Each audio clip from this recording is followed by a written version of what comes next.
الفاتحة. أعوذ بالله من الشيطان الرجيم. بسم الله الرحمن الرحيم. الحمد لله رب العالمين الرحمن الرحيم مالك يوم الدين. إياك نعبد وإياك نستعين. اهدنا الصراط المستقيم صراط الذين أنعمت عليهم غير المغضوب عليهم ولا الضالين.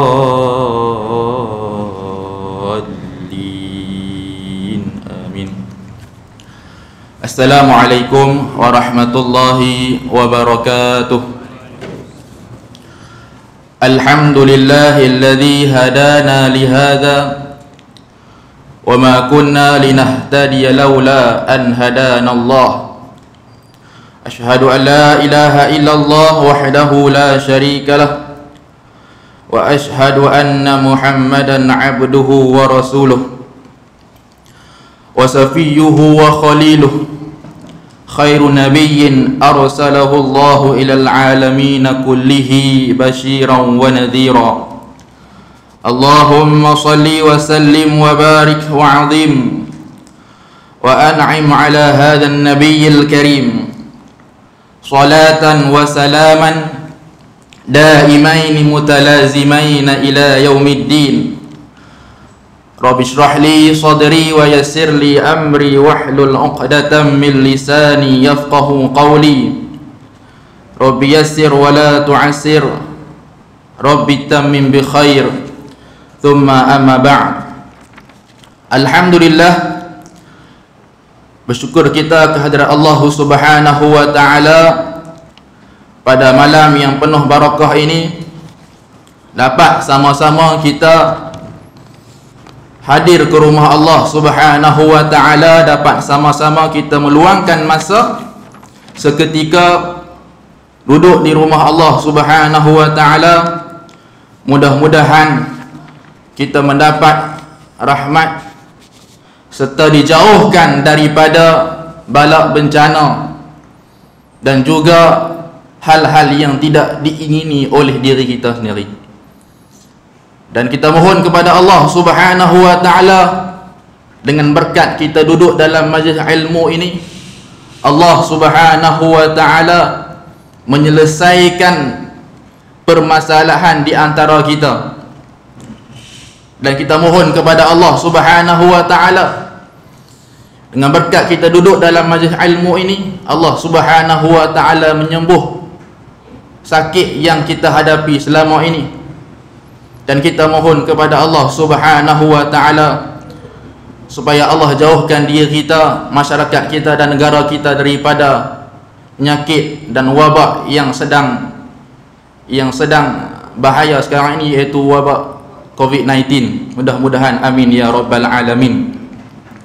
Muslimin dan muslimat yang dirahmati Allah Subhanahu wa ta'ala, pada malam ini kuliah gantilah no. Sebab saya mai tadi tengok macam saya ada jual kamera yang besar apa. Jadi kejut jugalah no. Jadi malam ni kuliah ganti no. Asalnya Ustaz Fazil Hashim, YB Fazil Hashim, tapi dia tak dapat hadir.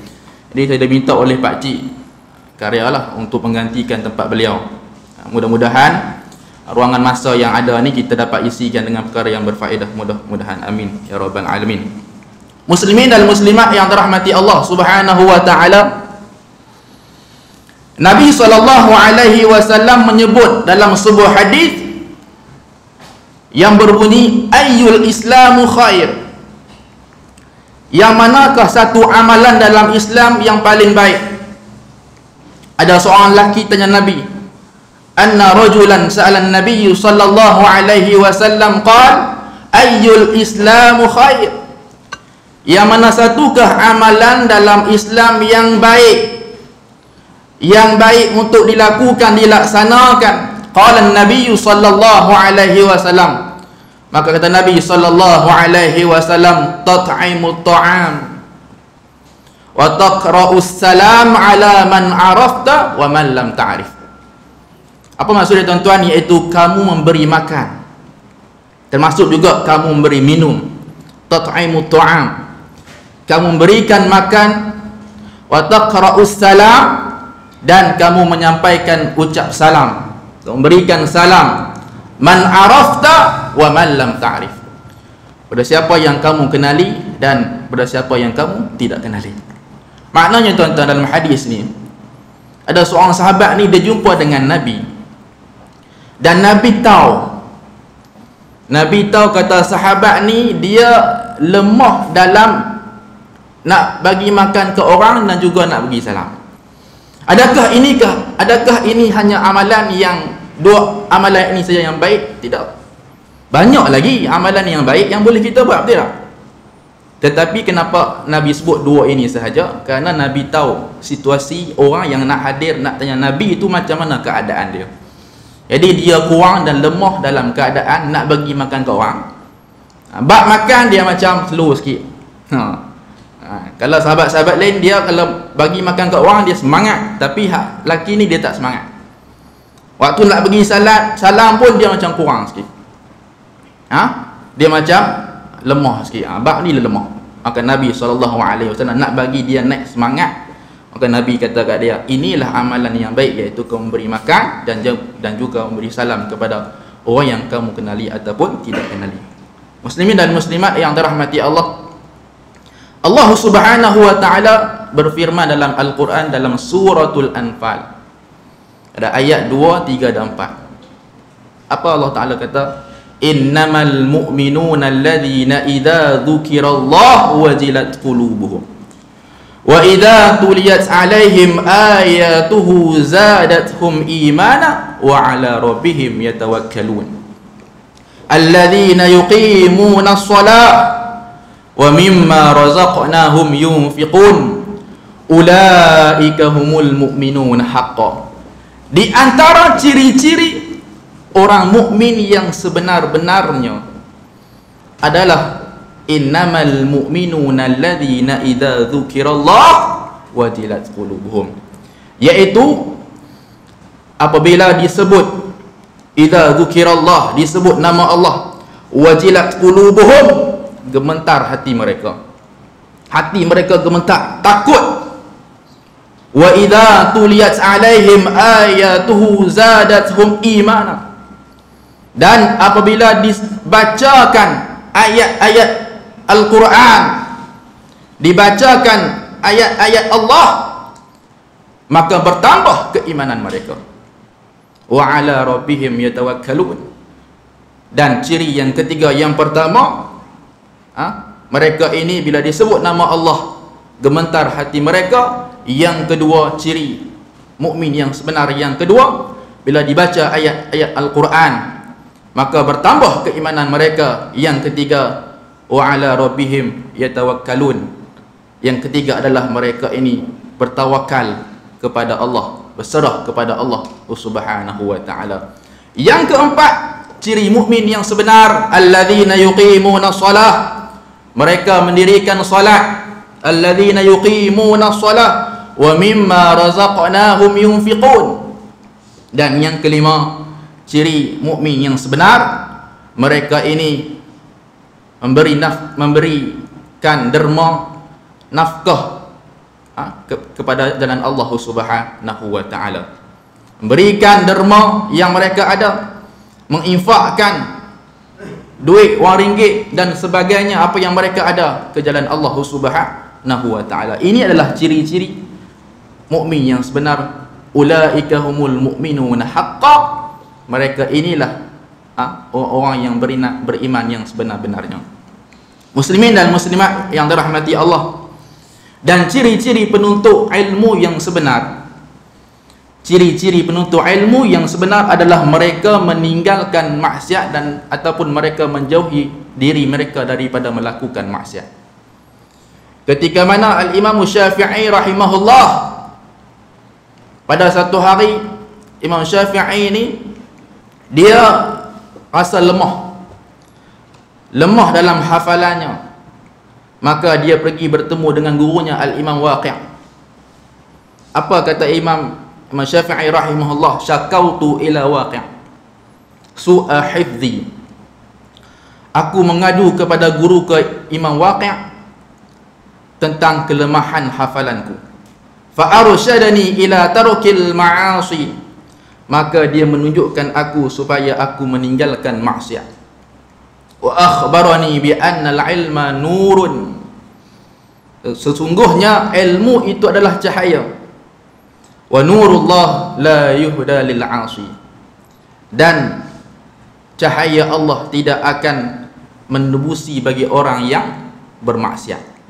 Makna kata ciri-ciri penuntut ilmu yang sebenar, mereka menjauhi diri mereka daripada melakukan maksiat kepada Allah Subhanahu wa taala. Muslimin dan muslimat yang dirahmati Allah, pasal apa yang kita dok mengaji 10 tahun, 20 tahun payah nak masuk? Pasal apa kita dok mengaji kan? Lama dah dok mengaji, dok hafal, dok baca tapi tak masuk-masuk. Ini bermakna kita diri kita ini terlalu banyak melakukan maksiat kepada Allah Subhanahu wa taala, sehingga menyebabkan diri kita ini tidak mampu menghafal ayat-ayat Allah, tidak mampu menghafal, mengingat ilmu-ilmu Allah Subhanahu wa taala. Ini tuan-tuan, itulah salah satu ciri penuntut ilmu yang sebenar. Jadi itu sebagai muqaddimah lah, yang sebenarnya bukan nak kata tajuk kita pada malam ini adalah tajuk ceramah Isra' Mi'raj. Walaupun ceramah malam ni Isra' Mi'raj, tetapi disebabkan ganti lalah minit pula. Jadi kita baca kitab kita lah. Dan sebelum ni pun saya tak hadir Ahad minggu kedua. Jadi saya ganti untuk hari inilah. Baik. Muslimin dan muslimat yang dirahmati Allah Subhanahu wa taala. Baik, sebelum ini kita dah habis berkaitan dengan cincin, bab yang berkaitan dengan cincin Nabi sallallahu alaihi wasallam. Baik.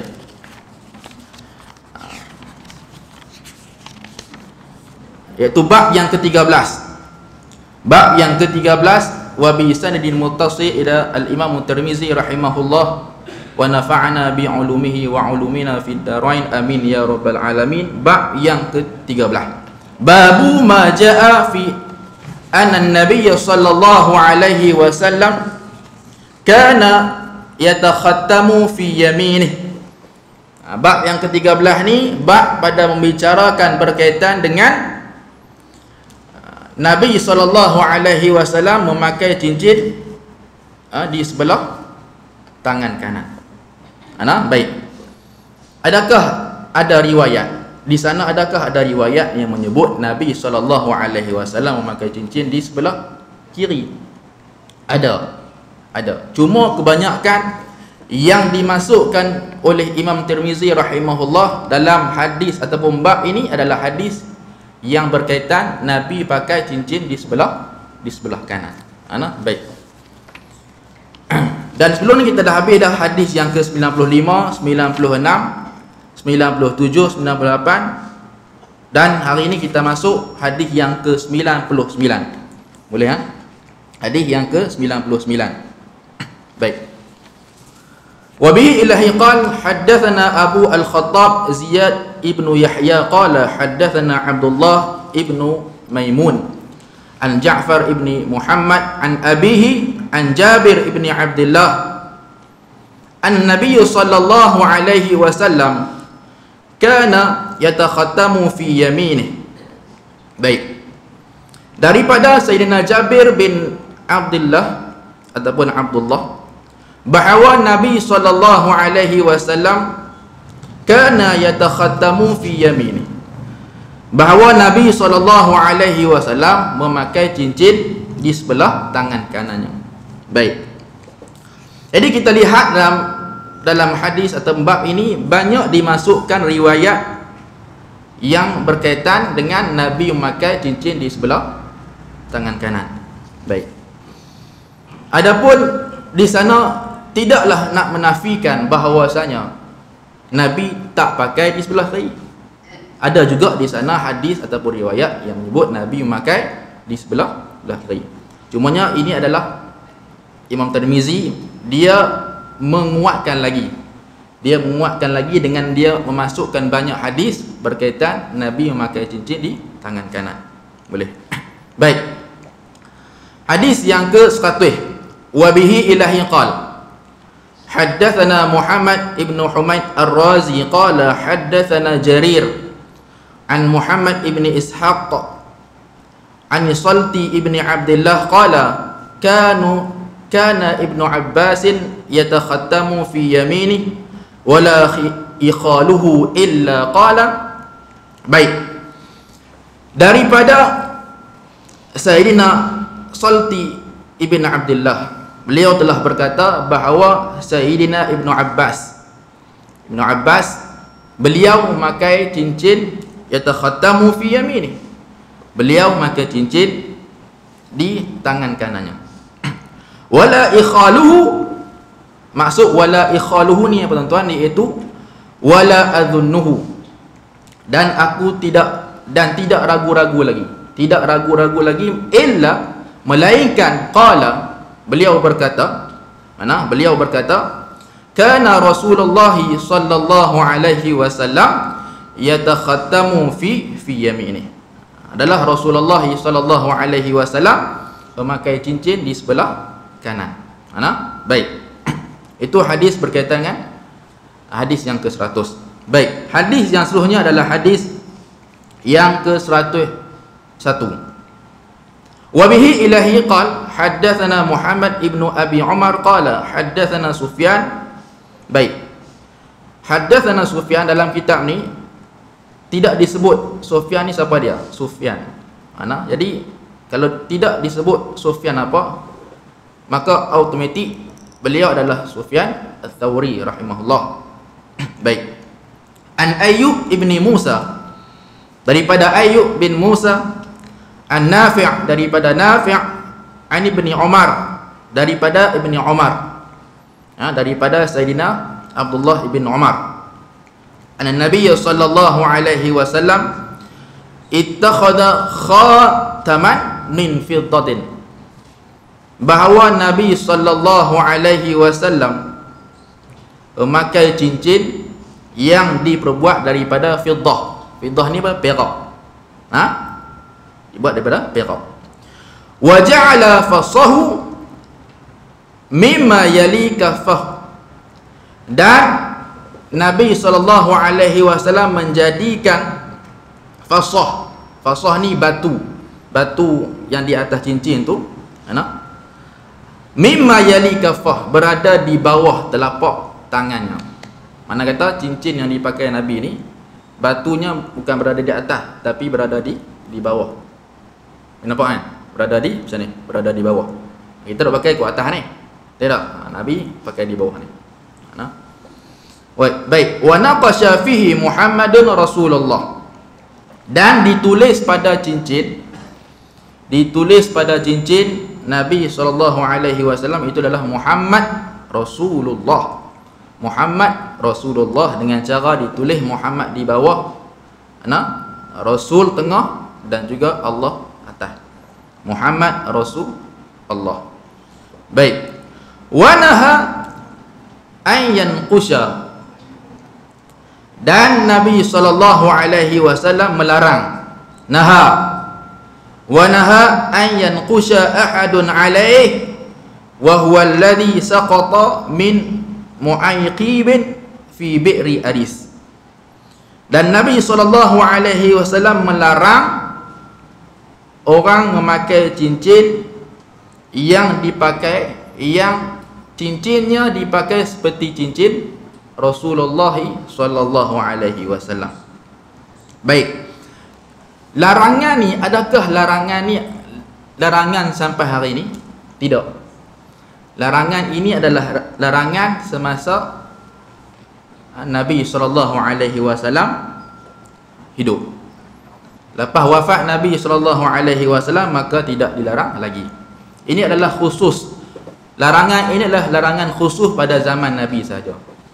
Khusus pada zaman Nabi sallallahu alaihi wasallam sahaja. Adapun lepas Nabi sallallahu alaihi wasallam dah wafat, maka tidak ada lagi larangan ini. Kerana takut menjadi fasad ataupun kerosakan. Sebab ilah dia sebab apa tuan-tuan? Sebab kalau orang boleh pakai cincin seperti Nabi pakai, dan cincin tu ada cop, Contoh kalau raja-raja nak hantar surat kepada raja-raja, nak seru mereka masuk Islam dan sebagainya, maka Nabi akan menggunakan cop Nabi tu. Jadi kalau orang pakai cincin macam Nabi pakai yang ada cop, maka akan berlaku fasad, kerosakan. Orang boleh guna cop hantar kepada orang lain sesuka hati, sewenang-wenangnya. Maka sebab itulah larangan tersebut khusus pada zaman Nabi SAW, supaya tidak berlaku kerosakan. Tidak berlaku kerosakan. Baik. Dan begitu juga contoh lain, ada juga yang larangan pada zaman Nabi, contoh menggunakan kunyah, menggunakan gelaran Abu Qasim. Abu Qasim semasa Nabi hidup. Abu tu apa maksud dia? Apa? Abu tu bapa ataupun ayah. Qasim lah, iaitu anak pada Nabi SAW, Sayyidina Qasim. Jadi bapa Qasim siapa dia? Muhammad, Nabi SAW. Jadi gelaran Abu Qasim dilarang digunakan ketika mana Nabi SAW masih hidup. Kerana pok-pok Yahudi ni, mereka ni nak main-main dengan Nabi. Waktu Nabi SAW berada di pasar, maka pok Yahudi ni panggil, "Ya Abu Qasim, ya Abu Qasim, wahai Abu Qasim." Wahai bapa kepada Qasim, wahai ayah kepada Qasim. Jadi maka pada waktu tersebut, bila dengar Abu Qasim, maka Nabi akan berpaut. Nabi akan menjawab. Jadi Yahudi kata apa? Yahudi kata, yang sebenarnya kami bukan nak panggil kamu wahai Muhammad, kami nak panggil orang lain. Nampak? Di situ menyebabkan Nabi akan merasa sakit. Nabi akan rasa kecewa kerana yang dipanggil bukan Nabi. Sebab itulah dilarang menggunakan gelaran Abu Qasim kepada orang lain selain Nabi SAW.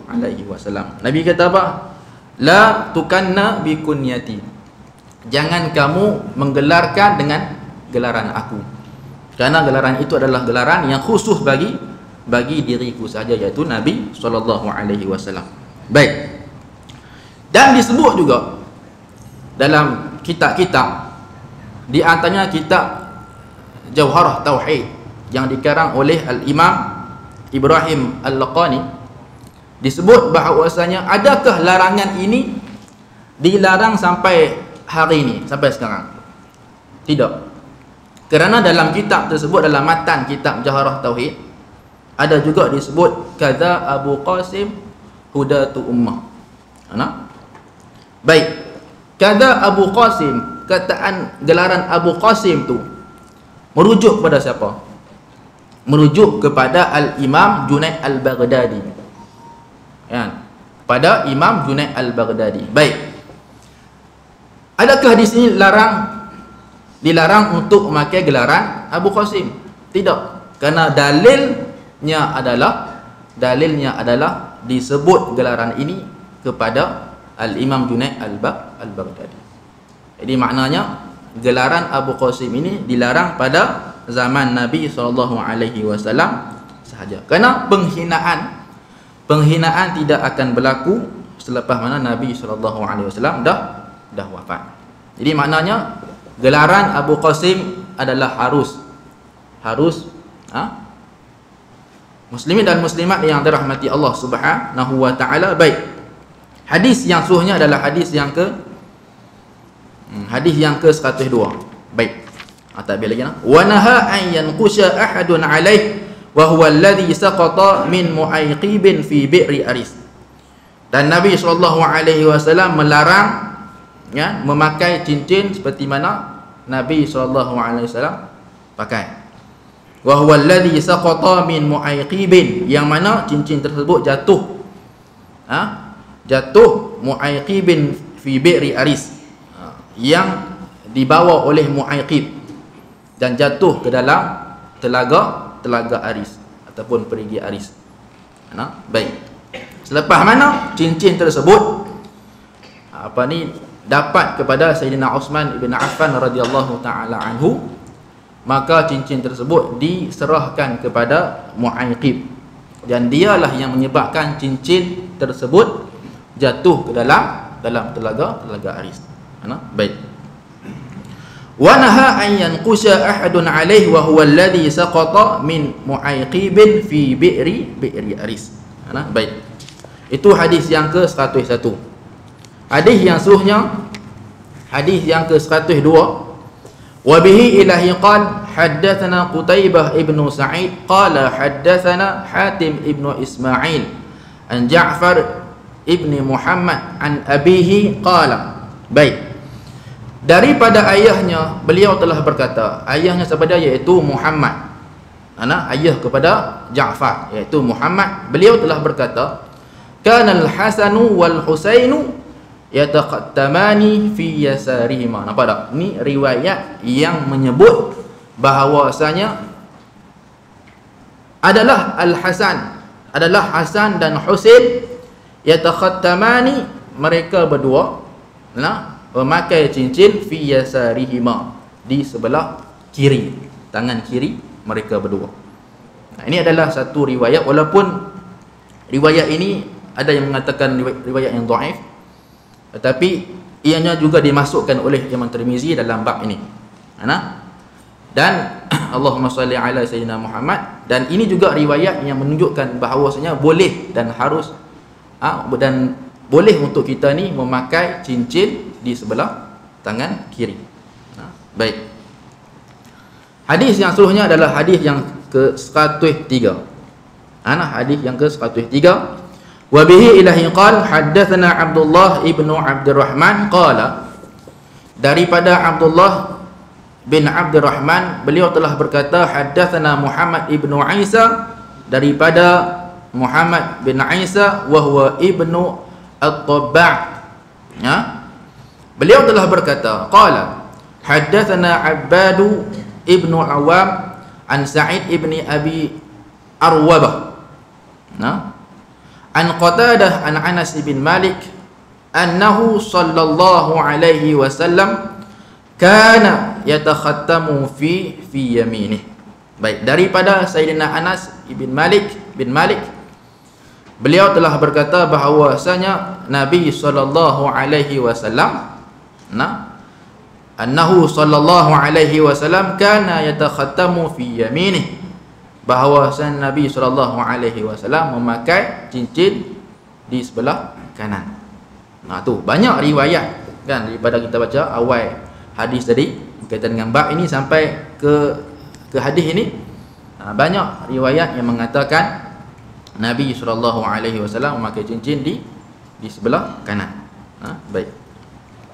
Hadis yang seterusnya, wa bihi ilahi qala, hadis yang ke-104, haddatsana Muhammad ibnu Ubaidillah al-Muharibi qala haddatsana Abdul Aziz ibnu Abi Hazim an Musa ibnu Uqbah an-Nafi' an ibni Umar qala. Baik. Daripada Muhammad bin Ubaidillah al-Muharibi, beliau telah berkata daripada Abdul Aziz bin Abi Hazim, daripada Musa bin Uqbah, daripada Nafi', daripada Ibni Umar, iaitu Sayyidina Abdullah ibn Umar radhiyallahu ta'ala anhuma. Beliau telah berkata, ittakhadha Rasulullah sallallahu alaihi wasallam khataman min dhahab. Rasulullah sallallahu alaihi wasallam memakai cincin yang diperbuat daripada min dhahab, daripada emas. Fakana yalbasuhu fi yaminih, dan Nabi sallallahu alaihi wasallam memakai cincin, maka Nabi sallallahu alaihi wasallam memakai cincin tersebut di sebelah kanan. Di sebelah kanannya. Baik. Nabi SAW memakai cincin dibuat daripada emas. Adakah memakai cincin yang diperbuat daripada emas ini dibolehkan? Iya, boleh. Ianya boleh pada ketika mana sebelum datangnya larangan. Boleh sebelum datangnya larangan.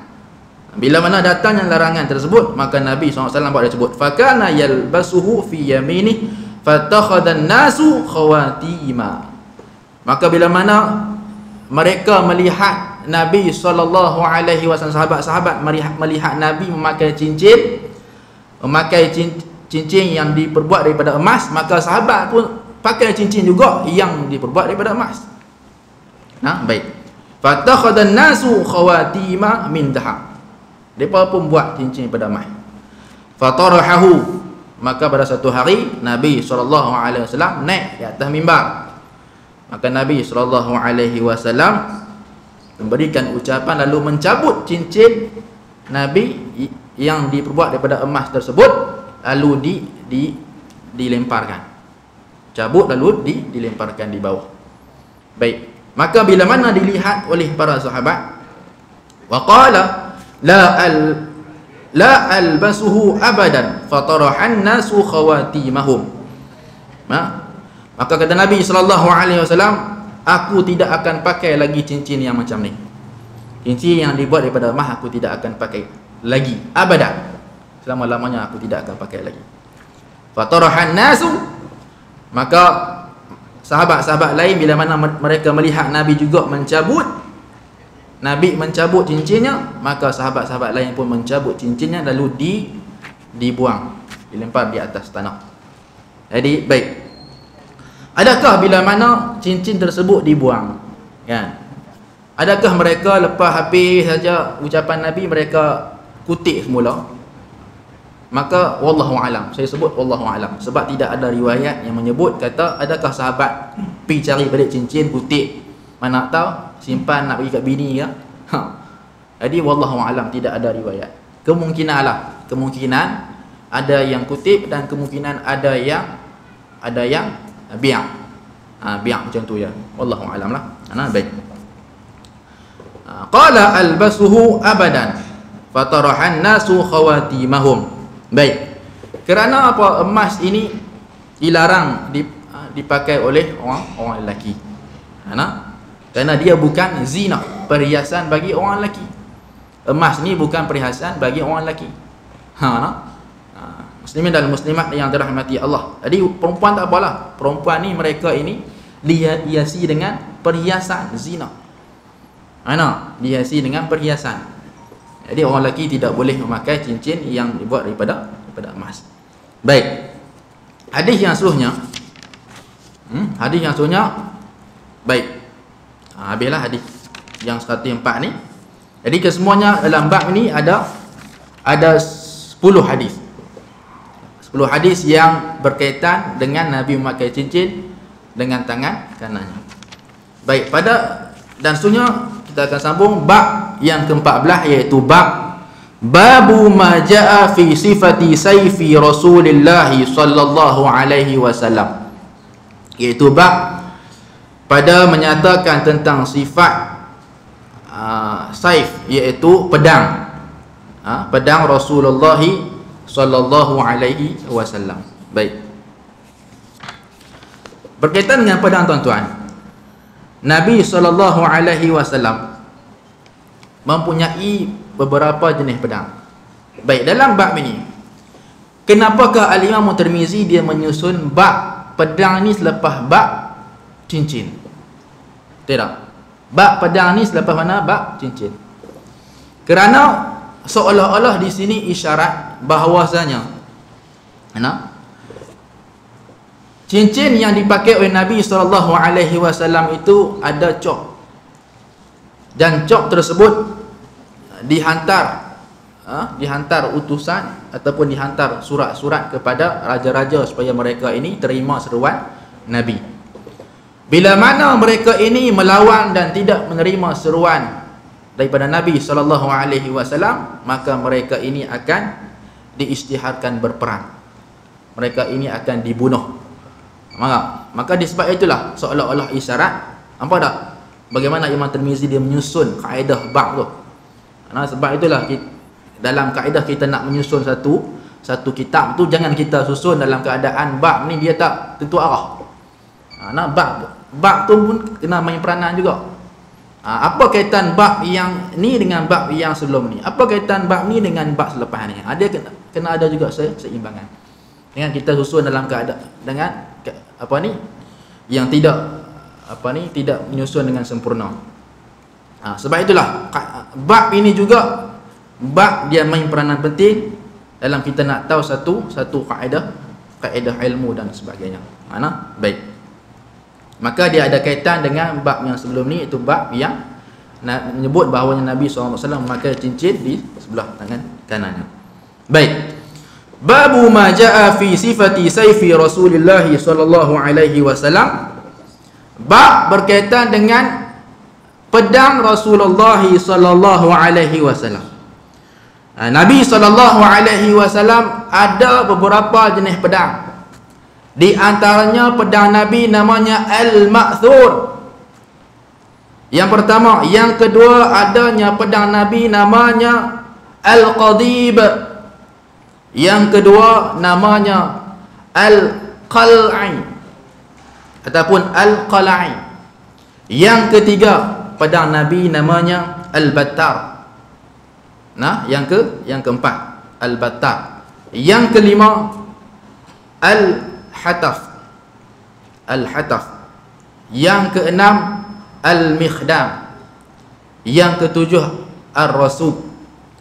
Yang ke-8 As-Samsamah. Yang ke-9 Al-Lahif. Dan yang ke-10 Dzulfiqar. Jadi ini adalah jenis-jenis pedang yang dimiliki oleh Nabi sallallahu alaihi wasallam. Baik. Ada juga pedang Nabi sallallahu alaihi wasallam, pedang yang dibuat daripada mukjizat. Pedang yang dibuat daripada mukjizat. Ketika mana Sayyidina Ukasyah, tuan-tuan, waktu pedangnya patah, waktu pedang Sayyidina Ukasyah patah, dan dia kata kepada Nabi SAW, bagaimanakah aku nak pergi perang ni, kerana pedangku patah. Maka Nabi SAW ambil kayu api. Maka Nabi SAW pegang kayu api dan berikan kepada Sayyidina Ukasyah. Dan bila mana Sayyidina Ukasyah pegang saja kayu api tersebut, maka dengan mukjizat Nabi, dengan izin Allah Subhanahu wa taala, kayu tersebut bertukar menjadi pedang. Dan begitu juga disebut dalam kisah, dalam riwayat, bahawasanya Sayyidina Abdullah bin Jahshin juga pernah jumpa dengan Nabi SAW. Dia kata apa? Dia kata pedang dia patah. Maka Nabi SAW ambil pelepah tamar. Maka Nabi SAW ambil, kemudiannya dengan mukjizat Nabi SAW, dengan izin Allah Subhanahu wa taala, maka pelepah tamar tersebut bertukar menjadi pedang. Baik. Itu adalah di antara jenis-jenis pedang Nabi sallallahu alaihi wasallam. Wa bihi ilahi qal, hadis yang ke-105, haddatsana Muhammad ibn Bashar qala haddatsana Wahb ibn Jarir qala haddatsana Abi an Qatadah an Anas qala kanat qabi'atu sayfi Rasulillah sallallahu alaihi wasallam min fiddah. Baik, daripada Anas, beliau telah berkata, adalah qabi'ah. Qabi'ah ni tuan-tuan, iaitu qabi'ah ni adalah tempat pegang saif, tempat pegang pedang. Rasulullah sallallahu alaihi wasallam min fiddah, diperbuat daripada perak. Dibuat daripada perak. Baik. Hadis ini kata ulama dhaif. Kerana dia, dan hadis yang dhaif ini tidak boleh menjadi dalil yang kuat. Mana kata dalil tidak boleh jadi dalil yang kuat, kata bahawa tempat pegang pedang Nabi dibuat daripada perak. Baik, kita lihat hadis yang sahihnya, iaitu hadis 106.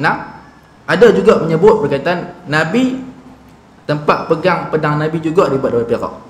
Wa bihi ilahi qal haddatsana Muhammad ibn Bashar qala haddatsana Mu'adz ibn Hisham qala haddatsani abi an Qatadah an Sa'id ibn Abi Hasan. Baik, daripada Sa'id bin Abi Hasan. Hasan siapa dia ni? Hasan apa? Hasan al-Basri. Beliau telah berkata, kanat tabi'ah sayfi Rasulillah sallallahu alaihi wasallam, adalah tempat pegang pedang Nabi sallallahu alaihi wasallam min fiddah, dibuat daripada perak. Baik, hadis yang pertama juga menyebut pedang Nabi, tempat pegang Nabi itu, pedang Nabi dibuat daripada perak. Hadis yang ni juga disebut tempat pegang pedang Nabi juga dibuat daripada perak. Baik. Jadi siapa yang berpegang dengan hadis yang kedua ni, kata tempat pegang pedang Nabi dibuat daripada perak, maka ini menunjukkan bahawasanya harus untuk kita menghiaskan pedang, tempat pegang pedang tu dengan perak. Baik. Hadis yang seterusnya, hadis yang ke-107. Wa bihi ilahi qala haddatsana Abu Ja'far Muhammad ibnu Sadran al-Basri qala haddatsana Talib bin Hujair an Hud wa huwa ibnu Abdullah ibnu Sa'd an jaddihi qala dakhala Rasulullah sallallahu alaihi wasallam Makkah yaumal fathi wa ala sayfihi dhahab wa fiddah. Daripada datuknya beliau telah berkata, dakhala Rasulullah sallallahu alaihi wasallam, daripada Ibnu Abdullah bin Sa'd, daripada datuknya beliau telah berkata, dakhala Rasulullah sallallahu alaihi wasallam Makkah, Rasulullah SAW masuk Mekah ketika mana yaumal fathi, ketika mana pembukaan kota Mekah. Wa ala sayfihi dhahab, dan Nabi SAW waktu tu pedangnya diperbuat daripada zahab, emas. Wa fiddah, dan juga perak. Emas dan perak. Qala Talib fasa'altuhu 'anil fiddah. Fasa'altuhu, maka aku bertanya kepada dia. Siapa dia tu? Aku adalah jaddihi, datuk kepada Ibnu Abdullah ibn Sa'din. Dan beliau tanya kepada Hud, anil fiddah, tentang perak. Faqala, maka kata Hud, kanat tabi'atu sayfi fiddah, adalah tempat pegang pedang Nabi sallallahu alaihi wasallam daripada perak.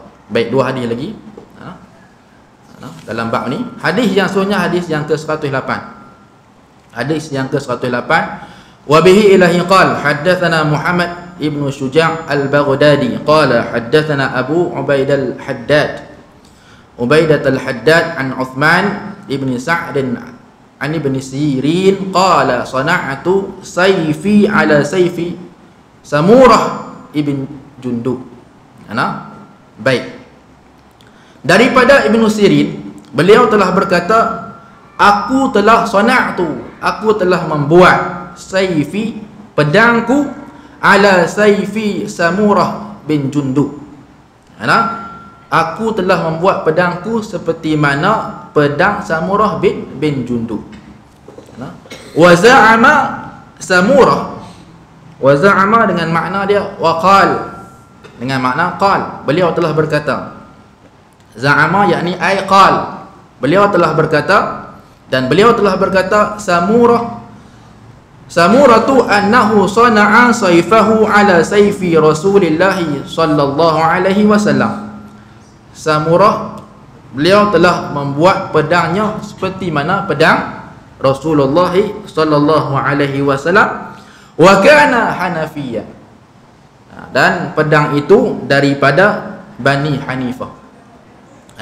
Bani Hanifah. Bani Hanifah ni adalah satu kabilah Musailamah al-Kadzdzab. Siapa dia Musailamah al-Kadzdzab ni? Iaitu orang yang mengaku dirinya sebagai nabi.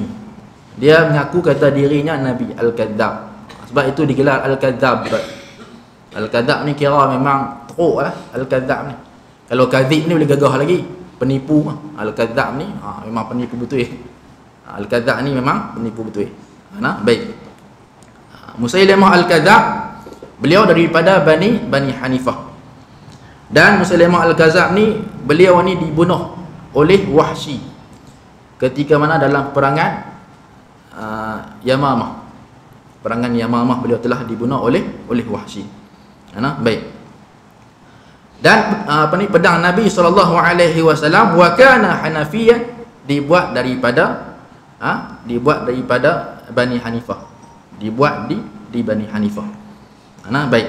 Hadis yang ke-109, wa bihi ilahi qala haddatsana Uqbah ibnu Muqram al-Basri qala haddatsana Muhammad ibnu Bakrin an Uthman ibni Sa'din bihadzal isnad nahwihi. Daripada Uqbah bin Muqram al-Basri, beliau telah berkata haddatsana daripada Muhammad bin Bakar atau Bakrin an Uthman daripada Uthman bin Sa'ad bihadzal isnad nahwihi, dan ini merupakan sanad yang sama. Sanad yang sama, cuma lafaz saja berbeza dengan hadis-hadis yang sebelum ni. Jadi habis hadis berkaitan dengan bab ataupun bablah berkaitan dengan pedang Nabi sallallahu alaihi wasallam. Betul. Ini cukuplah pada malam ini, 2 bab kita baca pada malam ini. Jadi tak boleh lama-lama sangat. Sebab ni kan zaman corona. Zaman corona tak ada lama, dia sat-sat ya. Main masjid sat-sat pula. Lepas tu keluar. Sebab bawa apa ni? Tadi pun keluar kenyataan kan. Ada yang mufti wilayah ataupun menteri kita. Kata daripada tarikh esok sampai 23 Mac dibatalkan segala aktiviti masjid lah, jemaah lah sebagainya. Jadi tuan-tuan, saya nak sebut pada hari ini, pada malam ini. Jadi corona ni bukanlah satu isu yang boleh menyebabkan kita ni tinggal semua habis semua perkara. Tidak.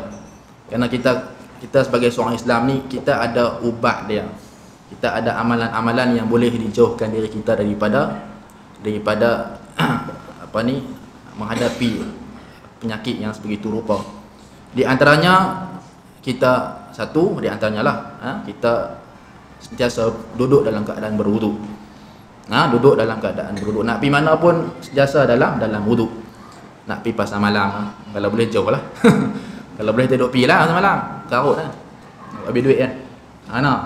Nak pergi contohlah, kalau penting sangat lah, duduk rumah makan tak boleh, payah tak? Kena keluar tak pergi makan. Jadi duduk dalam keadaan sentiasa ada dalam wuduk. Supaya bila mana orang yang ada duduk dalam wuduk, sentiasa ada wuduk, maka Allah Ta'ala akan pelihara dirinya daripada berlaku perkara-perkara yang tidak diingini. Yang pertama. Yang kedua, banyakkan beristighfar. Banyakkan istighfar. Bila mana orang yang memperbanyakkan istighfar, maka Allah Ta'ala akan jauhkan dirinya daripada segala bahaya. Istighfar yang pendek-pendek dia lah, astaghfirullahalazim, jadilah. Kalau nak panjangnya, astaghfirullahalazim alladzi la ilaha illa huwal hayyul qayyum wa atubu ilaih. Itu panjanglah. Sekadar pendek pun tak apalah, jadi kena sentiasa diri kita ni istighfar supaya mengelakkan, menjauhkan diri kita daripada benda-benda yang tidak diingini berlaku pada diri kita. Baik. Jadi tuan-tuan, cukup pada malam ini sebagai kuliah ganti kita. Jadi mudah-mudahan kita mendapat rahmat dan berkatan oleh Allah Subhanahu wa taala.